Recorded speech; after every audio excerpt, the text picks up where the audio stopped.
Welcome to our 13th and final episode of Season 1, where we're disembarking the ferry and heading into Athens. Donkey. We've left our home island of Kithra, said goodbye to our wonderful friends, and looking forward to 3 days exploring the ancient city of Athens. We begin with a crash course in Greek public transport, navigating ferry to bus to several trains via the city centre and out again to our Airbnb. Mr. Bowen, what are your comments on Greek public transport so far? Not bad, but when they spell the one thing with an E and then in the train they spell it with an H, that becomes a bit of a problem. Haven't you figured out how the Greeks spell English things yet? It's one train station. It should be the same spelling on the train and on the platform. That's what I think. Anyway, I think we're doing very well. We had to change a few times, but we're doing well. One more stop. We're on our way to an E place or an H place, which makes sense. First morning in Athens, we thought we'd get up early and see a few things before it's hot and full of people. We've got our coffee and our pies, and we actually just spotted the Acropolis. Is that the Acropolis or is it the Parthenon? Parthenon. Technical. And yeah, we're just gonna look around Athens and see what there is to see. Dad? Morning time in Athens. We're just doing a little early morning walk, getting our bearings. We've booked a cycle tour for this evening, and we just found this little path that goes around the perimeter of the Acropolis, and we're just on a little walk. We'll do a guided tour of the Acropolis probably tomorrow, but for now just getting our bearings and going for a morning walk and seeing things while it's still a little bit cool. Good morning. Kalimera. Tikanis. Goodbye.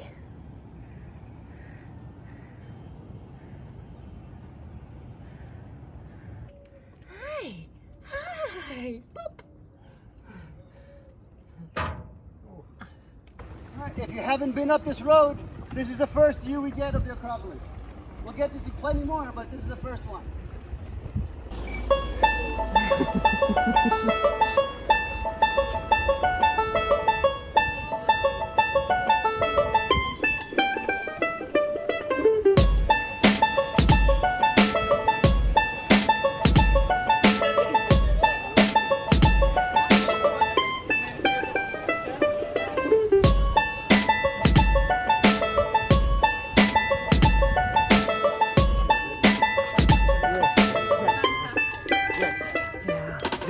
The view here is not only about the altitude, it's about the angle as well. Because you might be somewhere else that's a little bit higher, but you look more narrow. This angle shows you more. Anyone know? Yes. Yeah. Let's have it. Parthenon is part of the Acropolis. The Acropolis is the hill. The hill, yes. This is it. And I ask because lots of people don't know. Even sometimes the locals, they get it confused. And I'll break it down just a little bit because there is some information there. Acropolis comes from two Greek words. It's acro and polis. Acro is tip and polis is city. So tip of city means it's a whole chunk of stone you see there. But that also means that the word Acropolis, it's a generic term. There's many Acropolis throughout the country. There's the one of Corinth and Sparta and Thebes. It goes on and on. It's just that this is so famous, lots of people think that this is the Acropolis and no more. That's not the case. Okay, you guys, so the main religion in Greece is Christian Orthodox, specifically Greek Orthodox, which is, a section of that. And it's got, Greek Orthodox has its own traditions and own peculiarities, let's say, and the churches are very heavily decorated. There was a stadium here from ancient times, but it was very small. They expanded on that and they built this one for the 1896 games. That was the first time the games were in modern history. As you might know, the original games are in ancient Greece in a part of the country called Olympia. It's a 4-hour drive from here, very important site. That's why this was built. That's why we call it the Olympic Stadium. But the official name of it is the Kalimarmaron Stadium. And that translates to fine marble. The reason is the whole thing is made out of marble. And it's the same marble from the same mountain that we saw at the far back at the beginning of our tour. Nowadays it's used for concerts, theatrical plays. To explore the ancient sites, we purchased the Athens multi-pass, which gave us a timed entry into the Acropolis, as well as 6 other ancient sites, including the ancient Agora, where you see us now. And here is a black forest panther. Cute little cat. And we haven't seen rain for 3 months, more than 3 months, and we're here at this amazing place, and this huge storm is brewing in the background, very dark and angry, and lightning and thunder, and very cool and very welcome.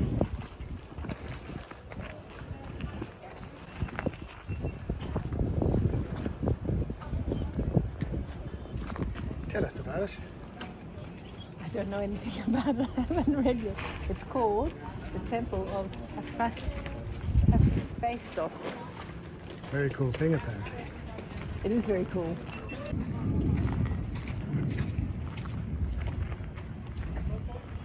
Not me, that.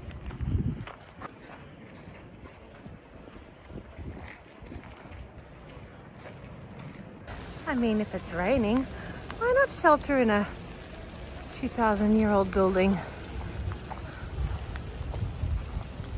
Don't worry, I can think of plenty of reasons not to, but this is a reconstruction of the Store of Attalus, which was built around 150 years BC. 2 stories high and made of marble. It was the sheltered marketplace for the city. It was almost completely destroyed and was reconstructed in the 1950s and houses the Museum of the Ancient Agora. First queue for the day for the Acropolis. Stay with me. And now we are here before the gates open, but still half an hour till the gate. I'm allowed to be the tour guide for one day, and the Greeks designed the buildings not straight and symmetrical in whatever the way they exact. They actually designed them for visual. So when you look at the building and your eye tells you that that's slightly sagging or slightly raising, what they do is put a curve in it along the top, for argument's sake. It would look like it was sagging, so they would put a curve like this so it would look straight.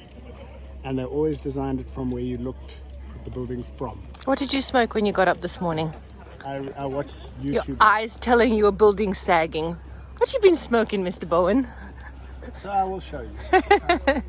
You can't show me because they made it so it's perfect on your eye. Yes, but I will explain.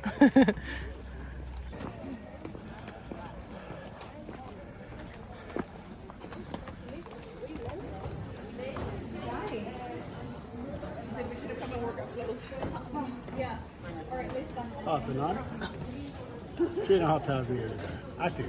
Who knows? Oh, I'm doing a video. Well, Oh, there we go. there Here you we go. are at the Parthenon. Did I say that right? Yes. So, this is the Parthenon. And the Greeks built, you see the bottom, there's 3 steps at the bottom. The Greeks built everything for visual. So the bottom was slightly up like this. So when you look at that long distance, it looks 100% straight. What does your eye do when it's looking at a straight line? It goes, Your eye does that normally. your eye creates a slight dip in it. Yeah. So they made it a slight Up. in it, and there we go. And the same with the roof. So when you walk in from the gate down there, you've got the magnificent Parthenon on your right, and then you've got this 3-piece temple over here, and you'll see those ladies look much smaller. And then the pillars at the back look a little bit bigger. The reason why they made these ladies smaller is to make this one over here look so much more impressive.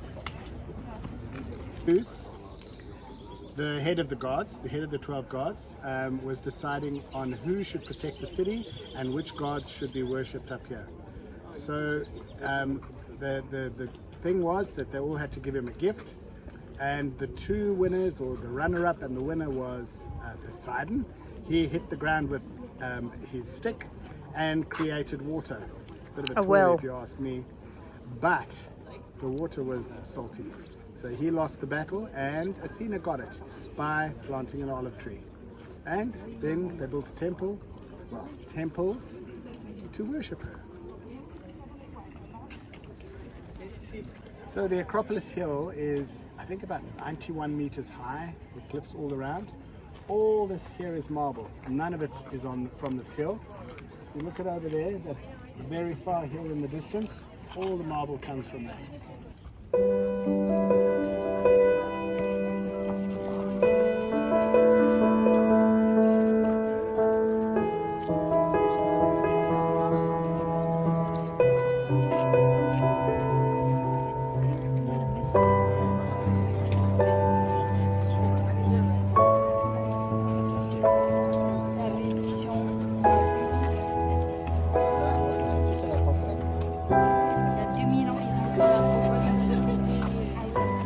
Crowds are really here in full force. It's about 9:30 in the morning. We were on the first opening for the day. They open them in 1 hour batches, and I think this is the 9 o'clock batch coming up now, but of course some of the 8 o'clock people are still here like us, so busy place, but also really just so marvelous. One of the most amazing things in the world, I think. But 1, 2, 3, you can see 4 olive trees. One of these is the olive tree Athena gave as a gift to Zeus, and the reason now is the god worshipped here at the Acropolis. This is the metro, and this is leading to other platforms and things, but as they were building the metro, they discovered ancient ruins because the metro is underneath the ground. And they started digging and they found all of this stuff. So they had to make space for it and a little exhibition for it so that it wasn't lost inside the subway. So they've got these glass floors where they've excavated the ruins that you can see. And it rained today, so the ancient plumbing actually has some water running through it from outside where it's been raining.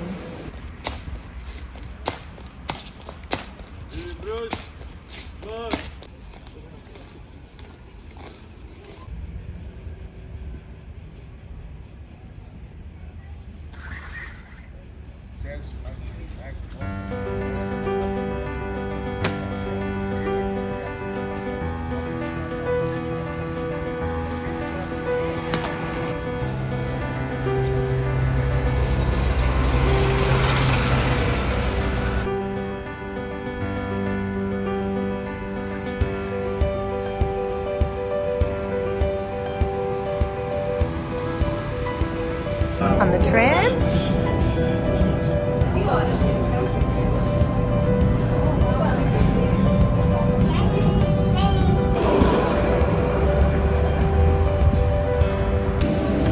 Homeward bound. Where are we going, Sean?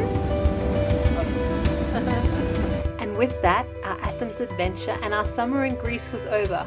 We feel so blessed to have been able to witness the ancient marvels in Athens, to visit the homeland of my ancestors in Kythera, but most of all we feel privileged to connect with people who, though many generations separate our bloodlines, still made us feel like family and welcomed us into their beautiful island community with open arms. Special thanks to the Soulodakis Kasamatis family for making our time on Kythera so heartfelt, to Mum and Tim and Uncle Bill for preserving our family heritage on the island of Kythera and for sharing it with us, and for every single soul we met along the way who made our time there so special. God willing, we will see you next year.